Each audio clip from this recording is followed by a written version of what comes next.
All right, welcome back, everyone, to the deep dive. Sometimes we get to explore these really big, kind of sweeping historical narratives, like we did with the history of the Crusades or the Protestant Reformation. Yeah, those were some pretty epic deep dives for sure. Really big stuff. But today, we're going in a bit of a different direction. It's going to be a lot more personal, much more focused on one individual's journey and how it intersects with some, really profound questions of faith and how we understand truth. Sounds intriguing. So whose story are we diving into today? Well, today we're going to be delving into the experiences of Nabeel Qureshi. He was a devout Muslim who ended up converting to Christianity, and it's all laid out in his book, Seeking Allah, Finding Jesus. A devout Muslim encounters Christianity. Oh, okay, that's the one where he kind of lays out his whole spiritual autobiography, right? Exactly. And what makes it so fascinating, at least to me, is that it's not just some dry theological treatise. It's his personal story, like you said. You're right there with him, experiencing his childhood, his family life, his struggles. It's like stepping into his shoes almost. Yeah, and what's especially interesting is that he was an American-born Muslim. So you get this really compelling look at what he calls this culture clash. Oh, yeah, that makes sense. Trying to reconcile these two different cultural identities, the American side and the Islamic side, that's got to be a unique experience. Yeah. It probably shapes how you view both cultures, right? Absolutely. I mean, imagine growing up in America, but also being deeply rooted in Islamic traditions.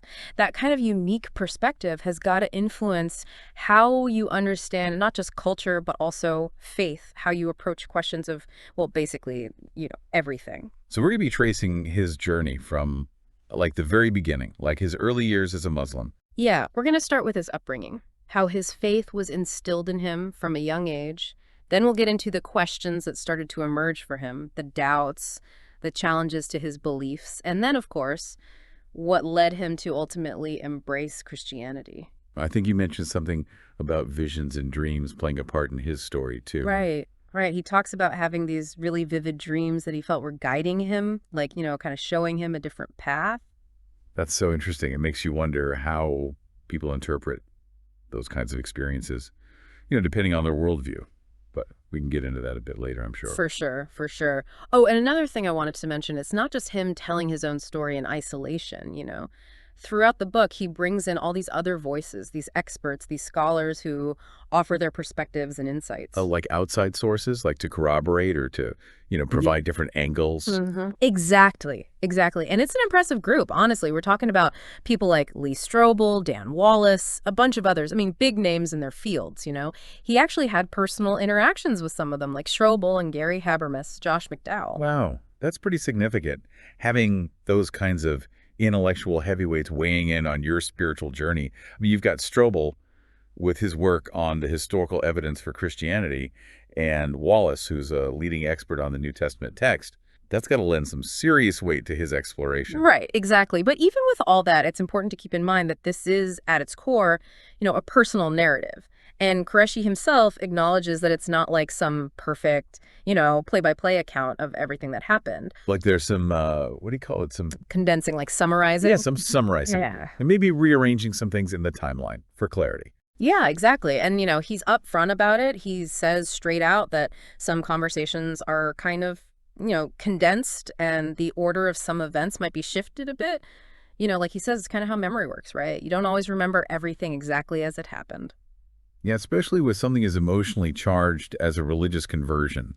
It's not just a straightforward timeline of events. It's all tangled up with your feelings, your doubts, your hopes, your... Right, exactly. It's all part of that very human process of making sense of your life and experiences. So as we go through this, keep that in mind. We're getting his perspective, his interpretation of his own journey. So let's start at the beginning. What was his childhood like? What kind of environment did he grow up in? Well, he describes his early childhood as very sheltered, like in every way, physically, emotionally, even socially. It seems like his parents really wanted to protect him from, I don't know, maybe negative influences or anything that might challenge his faith. So a very kind of controlled environment. Yeah, very controlled, but also very loving. He talks a lot about his mother, Amy, and how strong her faith was. It was clearly the bedrock of their family life. He actually shares a really striking anecdote about this. Oh, yeah, the window incident. Yeah, when he was 3 years old, he got his hand stuck in a window as it was falling, like a really scary moment. And he specifically remembers his mother just praying fervently while the doctors were treating him, like her faith was her immediate response to that crisis. Yeah, it really shows how deeply ingrained faith was in their daily lives, how it was just their natural reaction to anything and everything. And it seems like his father, Abba, also played a big role in shaping his faith. Oh, absolutely. He describes his dad as being very passionate about Islam, always talking about its global importance and, its potential to, bring about positive change in the world. I remember him telling the story about his father talking about Muhammad's forgiveness, like how he forgave the people of Mecca even after they had persecuted him. It was like this lesson in, the power of mercy and compassion that really stuck with him. Yeah, those kinds of stories clearly had a big impact on him, shaping his understanding of Islam and, I guess, just morality in general. It sounds like they laid a really strong foundation for him in terms of his Islamic identity. Right. He talks about how much he loved learning about the Quran, about Allah, about Muhammad, and even about figures from other religions like Jesus, but always within the context of Islam, like it was all part of Allah's grand plan. So his whole world up to that point was basically centered on Islam. Pretty much. But then things started to shift a bit when his family moved to Virginia Beach. He was in 7th grade then, and for the first time, he started making friends who weren't Muslim. Okay, so that's where he meets David, Ben, and Rick, right? The guys he stays friends with even after everything that happens later on. Exactly. And those friendships really opened up a whole new world for him, exposed him to different perspectives and ways of thinking. It's interesting, though, because right around that same time, his mother had a really important conversation with him that kind of reinforced his Islamic identity in a different way. Oh, yeah, the ambassador for Islam talk. Exactly.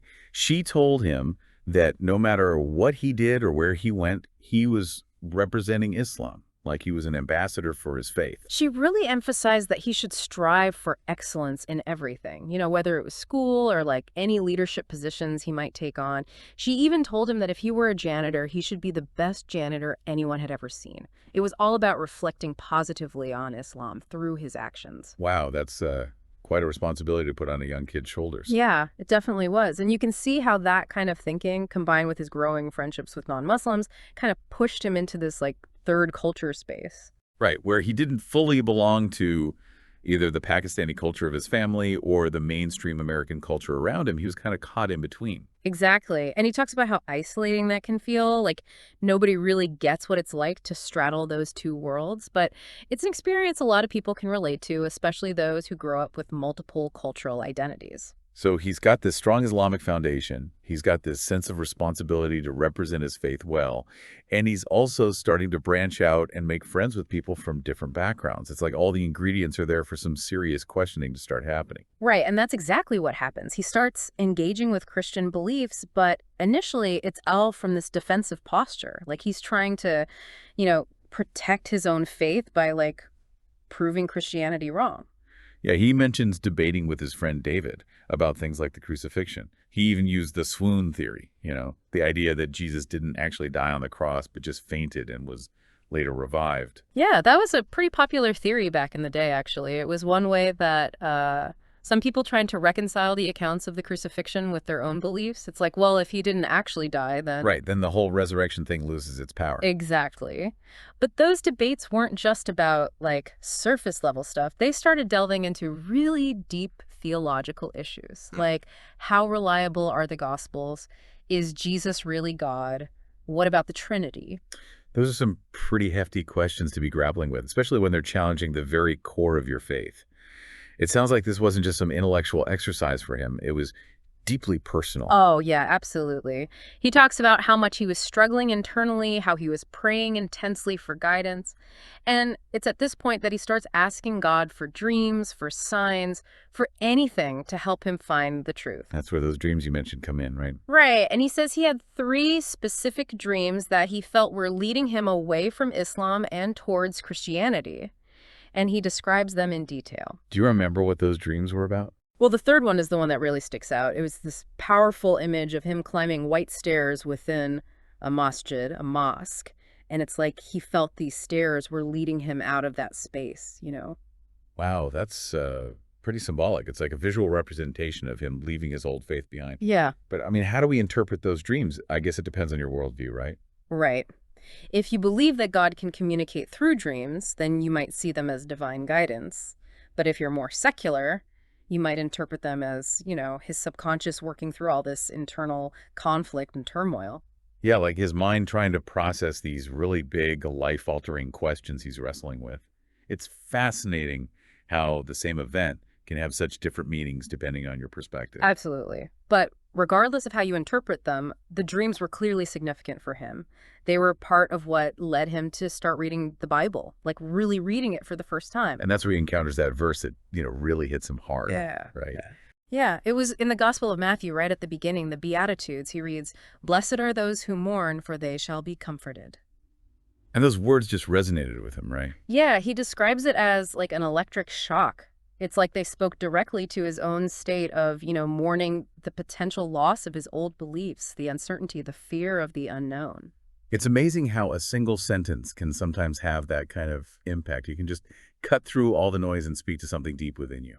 Absolutely. And that moment for him was kind of the beginning of his acceptance of Jesus. It was the start of a whole new chapter in his life, a new faith journey. And it wasn't all easy, right? He talks about feeling isolated, estranged from his family and community, but he also talks about finding a new community, a new sense of belonging within Christianity. Right, exactly. So it's this incredibly personal story, this deep dive into, the complexities of faith, the search for truth, and ultimately the transformative power of belief. And it really makes you think, doesn't it? I mean, here's a guy who grew up with such a strong foundation in one faith, and yet he was willing to question everything, to follow the evidence wherever it led, even if it meant leaving behind everything he knew.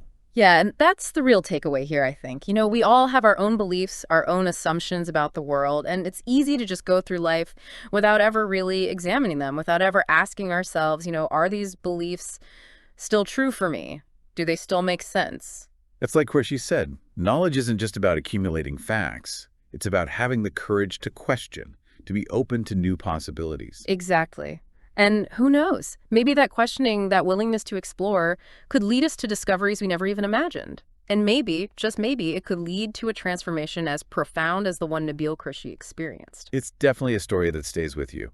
And it makes you wonder, what are those unexamined assumptions in our own lives? What would it take for us to question them? And where might that questioning lead? Well, that's something for all of us to ponder, isn't it? It certainly is. Thanks for joining us on this deep dive. We'll be back again next week with another fascinating exploration. See you then. Until then, keep questioning, keep exploring, and most importantly, keep seeking. Absolutely. And we'll see you next time on The Deep Dive. Bye, everyone.